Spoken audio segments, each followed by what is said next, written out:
അങ്ങനെയാണെങ്കിൽ അവരും രാഷ്ട്രീയ കാര്യത്തിന് വേണ്ടി സമുദായ നേതൃത്വത്തെ കാണാൻ വരരുത്. വന്ന് കണ്ടു കിടക്കരുതെന്ന് നിരങ്ങരുതെന്നൊക്കെയാണ് പിന്നിപ്പോൾ പറയുന്നത്. എന്തിനാ കാണാൻ വരുന്നത്? സമുദായ സംഘടന കാണാൻ വരുന്നത് BD സതീശൻ എവിടാ പോയി? അടുത്ത ദിവസം പോയി സെനറ്റിന് പോയില്ല. അതുപോലെ എവിടെയെല്ലാം പോകുന്നു. അതൊക്കെ അവരുടെ സ്വാതന്ത്ര്യം, അവർ പൊക്കോട്ടെ, അതിന് കുഴപ്പമില്ല. പക്ഷേ ഇത് പറയുകയും പ്രവൃത്തി വേറൊന്നും അത് ഞങ്ങൾക്കില്ല.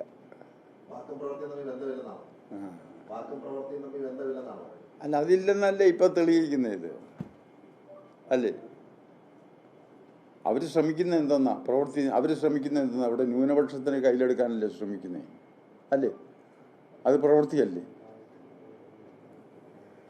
അപ്പോൾ അതുകൊണ്ട് അങ്ങനെ സാമുദായിക സംഘടനയെ ആക്ഷേപിക്കാനൊന്നും ആരും ശ്രമിക്കരുത്.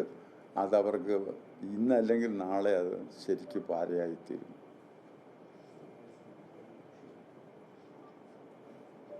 അയാളുടെ രാഷ്ട്രീയത്തോടൊന്നും എനിക്ക് അഭിപ്രായ വ്യത്യാസമൊന്നുമില്ല കേട്ടോ. ഇത് പറഞ്ഞുകൊണ്ടുള്ള ഒറ്റ വിരോധമല്ല, വേറെ ഒന്നുമില്ല. ഒറ്റ വാക്ക് പറഞ്ഞാൽ മതിയായിരുന്നു, എനിക്ക് അബദ്ധം പറ്റിപ്പോയി, ഇതൊന്ന് ഞാൻ തൂത്ത് കളയണം എന്ന് മാത്രം പറഞ്ഞില്ലല്ലോ. രഹസ്യമായി വന്ന് പറഞ്ഞാൽ വേറെ പലയിടത്തും പോയി പറഞ്ഞാൽ മതി. പരസ്യമായിട്ട് പത്രത്തിൽ കൂടെ നിങ്ങളൊരു യോഗത്തിൽ വെച്ച് അയാളുടെ ദൂതനെ അയച്ചിരുന്നില്ല, ഒരു യോഗത്തിൽ വെച്ച് പരസ്യമായിട്ട് ഇങ്ങനെ ഒരു അബദ്ധം എനിക്ക് പറ്റിയിട്ടുണ്ടെന്ന് മാത്രം പറഞ്ഞാൽ മതി. ഞങ്ങൾക്ക് തരികയോ ഞങ്ങളെ കാണുകയോ ഒന്നും വേണ്ടെന്ന് പറഞ്ഞാൽ അത് ഞങ്ങൾക്കുണ്ട്. ഇല്ല, ആ ദൂതൻ വന്നായിരുന്നു. അയച്ചതാണോ അയാൾ എന്നാണ് അങ്ങനെ സെക്രട്ടറിയാ വന്നത്.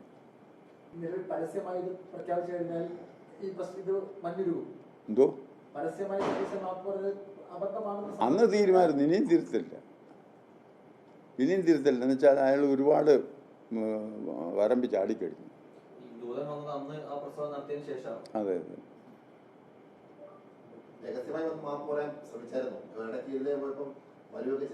പിന്നെ അതെ അതെ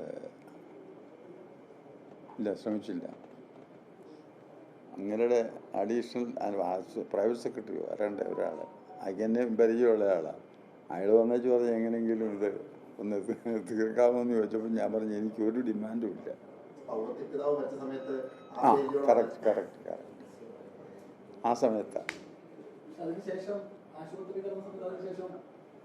അല്ല, അത് വന്ന് നോക്കിയേച്ച് പോയി, അത് സംശയമൊന്നുമില്ല. അത് അങ്ങനെയാണല്ലോ രാഷ്ട്രീയക്കാരുടെ.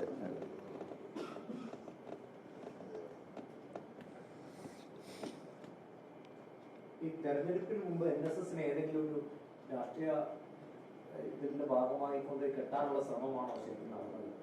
NSSനെ കെട്ടാനല്ല, NSSനെ കെട്ടാനാണോ എന്ന് അറിയാൻ ഇത് പിന്നീടല്ലേ അറിയാനൊക്കത്തുള്ളൂ. പക്ഷെ NSS എടുത്തിട്ടുള്ള തീരുമാനത്തിൽ നിന്ന് രാഷ്ട്രീയക്കാരല്ലാത്ത ഒരു നായരും NSSന്റെ തീരുമാനത്തിന് വിരുദ്ധമായിട്ട് പോകത്തില്ല. ഈ സതീശൻ പക്ഷേ ആവർത്തിച്ച് ചൂണ്ടിക്കാണിക്കുന്നേ വെള്ളാപ്പള്ളി പറയുന്ന ഈ വർഗീയതയാണ് അദ്ദേഹം എതിർക്കുന്നത് എന്നുള്ളതാണ് ചൂണ്ടിക്കാണിക്കുന്നത്. ആര്? സതീശൻ എപ്പോഴും ചൂണ്ടിക്കാണിക്കുന്നത് നിങ്ങൾ വർഗീയത പറയാതിരുന്നാൽ മതി, വേറെ പ്രശ്നമൊന്നുമില്ല എന്നുള്ളതാണ്. ആര് വർഗീയത പറഞ്ഞു? വെള്ളാപ്പള്ളി. അല്ലെങ്കിൽ ഇവിടെ വന്നപ്പോൾ ഞങ്ങളോട് പെരുമാറാൻ കാര്യം വന്നു. അതിനകത്ത് ഞങ്ങളും പെടത്തില്ലേ? ഇവിടെ വന്ന് എന്നെ ജയിപ്പിക്കണേ, അവിടെ നായന്മാരുണ്ട് ഇദ്ദേഹത്തിൻ്റെ നിയോജകമണ്ഡലത്തിൽ തോനെയുണ്ട്. അപ്പം അവരുടെ ഒരു സഹായം എനിക്ക് തേടിത്തരണം എന്ന് പറഞ്ഞല്ലേ വന്നേ. അപ്പം ഞങ്ങളുടെ ഇതനുസരിച്ച് അവിടെ ഒരു താലൂക്ക് യൂണിയൻ ആ താലൂക്കിലെ ഒരു പ്രസിഡന്റ് കാണും, കമ്മിറ്റിയും എല്ലാം ഉണ്ട്. ആ പ്രസിഡന്റിനെ വിളിച്ച് പറഞ്ഞാൽ ഇദ്ദേഹം ഇരിക്കുമ്പം തന്നെ ഞാൻ വിളിച്ച് പറഞ്ഞു. ഞങ്ങളപ്പോഴും സമദൂരത്തിലാണ്, എന്നിട്ടും ഞാൻ വിളിച്ചു പറഞ്ഞു വേണ്ട സഹായം ചെയ്തു കൊടുക്കണം. അയാൾ സഹായിച്ചു. ഇല്ലില്ല, കൊടുത്തോട്ടെ അത് ആര് വേണേൽ കൊടുത്തോട്ടെ. ഞങ്ങൾക്ക് ഇത്തവണ ആരുടെ കാര്യത്തിൽ ഞങ്ങൾ ഇടപെടാൻ പോകുന്നു. സമദൂരം തന്നെ, ആർക്ക് ഇഷ്ടമുള്ളവർക്ക് കൊടുത്തോട്ടെ, കുഴപ്പമൊന്നുമില്ല. ഓരോരുത്തരുടെ കയ്യിലിരിപ്പ് അനുസരിച്ച് കിട്ടുകയോ കിട്ടാതിരിക്കുകയോ ഒക്കെ ചെയ്യും. ആർക്ക് വേണേ വോട്ട് കൊടുക്കട്ടെ എന്ന് പറഞ്ഞാലേ സമുദായ നേതൃത്വത്തിന്റെ ഒരു നിലപാടൊക്കെ അംഗങ്ങൾ അത് പരിശോധിക്കുക. സമദൂരം എന്ന് പറഞ്ഞാലും അംഗങ്ങളുടെ മനസ്സിൽ ഉണ്ടാക്കുക എന്നുള്ളത് അവരുടെ മനസ്സിലുണ്ടാകുന്നതനുസരിച്ച് ചെയ്തോളാം. ആർക്ക് വേണേ ചെയ്യാം. ഇതെല്ലാം ഞാൻ ചോദിച്ചിട്ട് ഈ നായർ സമുദായത്തിൽ ഞാൻ മറ്റുള്ളവരെ കളിയാക്കില്ല, നായർ സമുദായത്തിൽ കുറച്ചെങ്കിലും വിവരമുള്ള ആളുകൾ കാണുമല്ലോ അല്ലേ?